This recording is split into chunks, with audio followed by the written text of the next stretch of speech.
How long do I need to disclose convictions that result in a custodial sentence? This video is for people who are aged under 18 when convicted and who have received a detention and training order, also known as a DTO, a sentence of detention in a young offenders institution or a secure training centre, a suspended prison sentence. If you received a different sentence, such as a fine, referral order or a youth rehabilitation order, please see our video, How long do I need to disclose cautions and convictions for non-custodial sentences? The purpose of this video is to help you understand if and when your conviction becomes spent. If you're not sure what the term spent means, please watch our video, Do I Need to Disclose My Criminal Record? So how long does it take for your conviction to become spent? This depends on the length of your sentence. The type of crime you committed doesn't make any difference to how long it takes for your conviction to become spent. If you received a custodial sentence, including a DTO or suspended sentence, the full length of your sentence tells you how long it will take for the conviction to become spent. If you were under 18 when convicted and received a sentence of detention in a young offenders institution or secure training centre, the disclosure period starts at the end of your total sentence. This includes any time you were supervised by a youth offending team in the community. Detention for up to and including 6 months will become spent 18 months from the end of the sentence. Detention for more than 6 months and up to and including 30 months will become spent 2 years from the end of the sentence. Detention for more than 30 months and up to and including 4 years will become spent 3.5 years from the end of the sentence. Detention for more than 4 years is never spent. The government has announced plans to change this, so look out for updates on this over the next few months. For example, on the 1st of January 2020, Kevin was convicted of robbery and received a 12-month sentence in a young offenders institution. Although he is released after 7 months, his full sentence will end on the 1st of January 2021. His conviction is spent on the 1st of January 2023, 2 years from the end of his full sentence.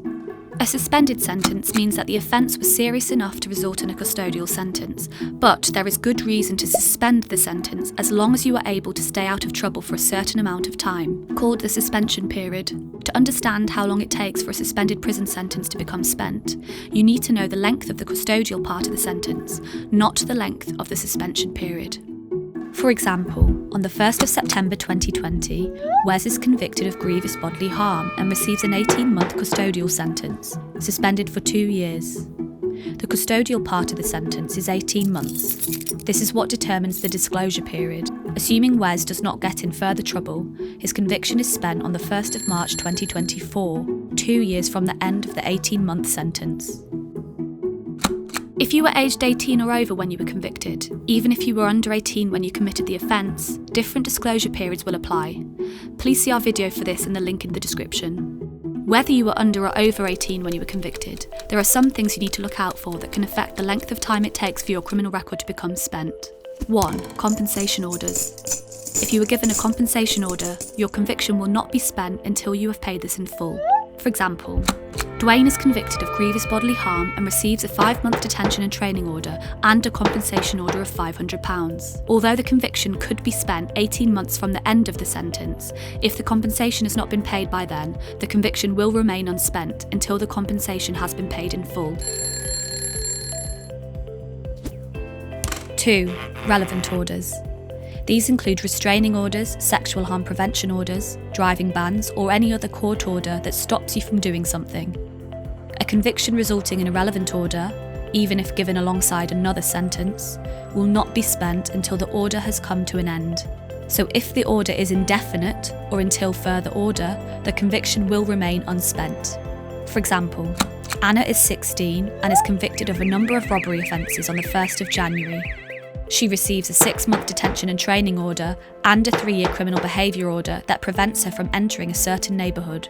Although a 6-month DTO is spent 18 months after the end of the 6-month sentence, the criminal behaviour order is a relevant order, so the conviction will be spent once this order ends after 3 years. 3. Multiple convictions. If you keep getting into trouble before your convictions are spent, the disclosure periods start to drag into each other. For example, on the 1st of January 2020, Priya is convicted of robbery and receives a 12-month sentence in a young offenders institution. This would be spent on the 1st of July 2022, 18 months from the end of the sentence. But on the 5th of November 2021, she is convicted of a second robbery offence and receives a 2-year sentence in a young offenders institution. This conviction will be spent on the 5th of May 2025, 18 months from the end of the sentence. The first conviction for robbery will also not be spent until the 5th of May 2025 because Priya was convicted of a second offence during the disclosure period for her first offence. In September 2020, the government announced plans to change disclosure periods and make some of them shorter. For more details on this, please contact our Criminal Record Support Service. As you can see, the law on criminal record disclosure can get quite complicated. It is really important that you understand what you need to disclose and when. Nacro's Criminal Record Support Service can help you to know when your criminal record is spent, understand what you need to disclose and when, disclose your record in a positive way. You can speak to our advisors in confidence on 0300 123 1999 or by emailing helpline@nacro.org.uk. You do not have to tell us your name or any other information that you do not want to share. We will only ask for information that we need in order to advise you.